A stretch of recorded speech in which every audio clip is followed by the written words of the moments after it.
अरे सुनील भाई मिठाई खाओ। अरे किस बात की मिठाई? अरे बेटे का एडमिशन हो गया ना पुणे के एबीसी लॉ कॉलेज में। अरे वाह, बहुत अच्छा। वो तो बहुत बढ़िया कॉलेज है। उसकी लेकिन फीस बहुत ज्यादा है। कैसे मैनेज किया वो सब? अरे म्यूचुअल फंड में मेरा अच्छा खासा इन्वेस्टमेंट है तो वहाँ से मुझे लोन मिल गया। अच्छा, म्यूचुअल फंड से लोन भी मिलता है? कैसे मिलता है ये बताओ जरा मुझे भी।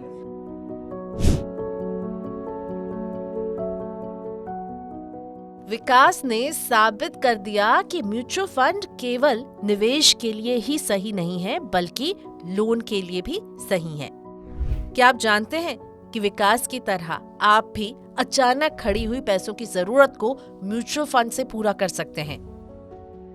विकास पिछले 5 साल से म्यूचुअल फंड में निवेश कर रहे हैं। करीब 5 लाख रुपए का इनका कॉर्पस तैयार है। इस पैसे को बिना विथड्रॉ यानी रिडीम किए विकास ने बैंक को लोन रिक्वेस्ट भेजा और ओवरड्राफ्ट के जरिए म्यूचुअल फंड पर लोन मिल गया।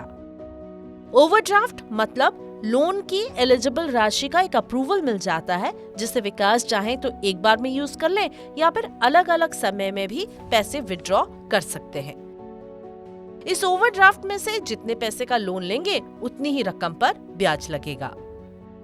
पैसों की ऐसी जरूरत जिसके लिए पर्सनल लोन लेने की नौबत आ खड़ी हो, उसे आप म्यूचुअल फंड लोन से पूरा कर सकते हैं। क्यों? क्योंकि पर्सनल लोन एक अनसिक्योर लोन है जिसमें आप कोई सिक्योरिटी नहीं देते। वहीं अगर आप घर या कार के लिए लोन ले रहे हैं तो ये घर या कार जो है वो इसके अगेंस्ट पर आपको लोन मिलता है। लेकिन जब आप कोई एसेट नहीं खरीद रहे हैं जिसके अगेंस्ट में आप लोन लें, बल्कि किसी काम के लिए पैसे चाहिए, जैसे कि विकास को बच्चे के एडमिशन के लिए ये पैसे चाहिए थे, तो म्यूचुअल फंड में किया गया निवेश आपके लिए गारंटी या कोलैटरल का काम करेगा और इस तरह से ये एक सिक्योर्ड लोन भी बन जाएगा। म्यूचुअल फंड के लोन पर अब ब्याज का गणित समझिए। म्यूचुअल फंड पर लिया गया लोन सिक्योर्ड लोन होता है। इस वजह से ये पर्सनल लोन की तुलना में सस्ता पड़ता है क्योंकि पर्सनल लोन अनसिक्योर्ड लोन है। बैंक और वित्तीय संस्थान म्यूचुअल फंड के लोन पर सालाना 9 से 13% तक का ब्याज वसूल रहे हैं। अगर विकास यही लोन क्रेडिट कार्ड पर या पर्सनल लोन लेते हैं तो उन्हें सालाना 14 से 36% तक का ब्याज चुकाना पड़ सकता है। राहत की बात यह है कि पैसे का इंतजाम होने पर विकास अपने लोन को कभी भी चुका सकते हैं। ज्यादातर बैंक और फाइनेंस कंपनियां इस तरह के लोन पर प्रीपेमेंट या फोरक्लोजर नहीं वसूलती। विकास को म्यूचुअल फंड पर कितना लोन मिलेगा ये उनके पोर्टफोलियो के कॉर्पस और फंड की स्कीम पर निर्भर करेगा। ज्यादातर संस्थान इक्विटी से जुड़े म्यूचुअल फंड में निवेश पर 50% और डेट से जुड़े म्यूचुअल फंड पर 80% तक का लोन देते हैं। विकास का सारा पैसा डेट फंड में है और ऐसे में उनके लिए 4 लाख रुपए तक का लोन ओवरड्राफ्ट के रूप में मंजूर हो सकता है। विकास को जरूरत केवल 80,000 की है और उनकी एलिजिबिलिटी इससे कहीं ज्यादा, इसलिए इन्हें आसानी से ये पैसे मिल जाएंगे। इस लोन की खास बात ये है कि लोन लेने के बाद भी म्यूचुअल फंड्स की ओनरशिप विकास के पास ही रहेगी। इस निवेश पर उन्हें पहले की तरह रिटर्न भी मिलता रहेगा। अगर किसी स्कीम में डिविडेंड मिल रहा है तो यूनिट को गिरवी रखने के बावजूद इस डिविडेंड पर कोई असर नहीं पड़ेगा। विकास को ये आय भी पहले की तरह होती रहेगी। हालांकि वो लोन चुकाने से पहले अपने म्यूचुअल फंड को रिडीम नहीं कर पाएंगे। गिरवी रखी हुई सिक्योरिटी को बैंक लीन यानी ब्लॉक कर देते हैं। लोन का पूरा भुगतान होने के बाद इस तरह की सिक्योरिटी को मैच्योर करा पाएंगे। आमतौर पर इस तरह का लोन 1 साल की अवधि के लिए होता है। बैंक ओडी की रकम से भी ब्याज वसूल सकते हैं या फिर आप हर महीने भी ब्याज दे सकते हैं।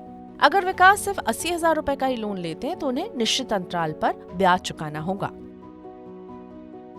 म्यूचुअल फंड पर जब आप लोन लेते हैं तो इसको अच्छी तरह से परख लें। पहले दूसरे विकल्प अगर मौजूद हैं तो उनको चुने। म्यूचुअल फंड पर लोन आपका सबसे आखिरी विकल्प होना चाहिए। ये लोन आपको जनरली ओडी के रूप में मिलता है यानी कि ओवरड्राफ्ट फैसिलिटी।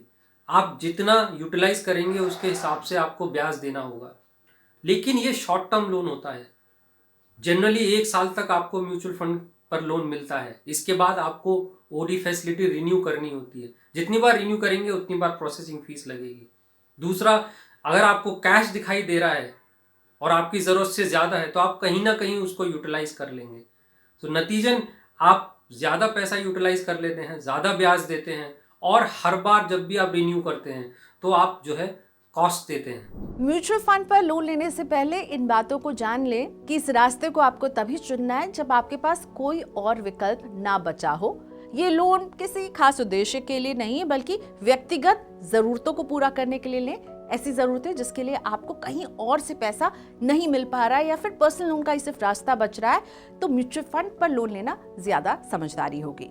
इस तरह के लोन में ओडी की राशि अपनी जरूरत के हिसाब से ही चुनें।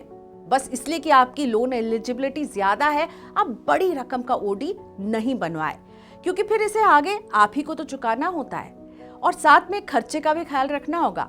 ओडी की रकम पर ही बैंक आपसे प्रोसेसिंग फीस वसूलते हैं, तो ओडी की रकम जितनी बड़ी होगी या उसका 1% तक आपको प्रोसेसिंग फीस देना होगा।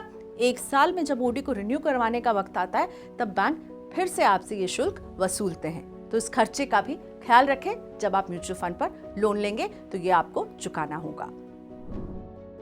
विकास के म्यूचुअल फंड पर 4 लाख रुपए की ओडी बन रही थी। उन्हें 80,000 रुपए की जरूरत थी। उन्होंने अपनी जरूरत के मुताबिक 1.5 लाख रुपए की ओवरड्राफ्ट बनवाई। बेटे के एडमिशन के लिए 80,000 की पेमेंट की और बाकी में से ब्याज चुका रहे हैं। वो 1 साल में इस लोन को चुकाने का इरादा रखते हैं। अगर 1 साल में ये पैसे नहीं लौटाएंगे तो ओडी की पूरी अप्रूव्ड रकम पर प्रोसेसिंग फीस देनी पड़ेगी। वैसे विकास ने समझदारी दिखाई कि लोन एलिजिबिलिटी बड़ी रकम की होने पर भी उन्होंने उतना ही लोन लिया जितने की उन्हें जरूरत थी।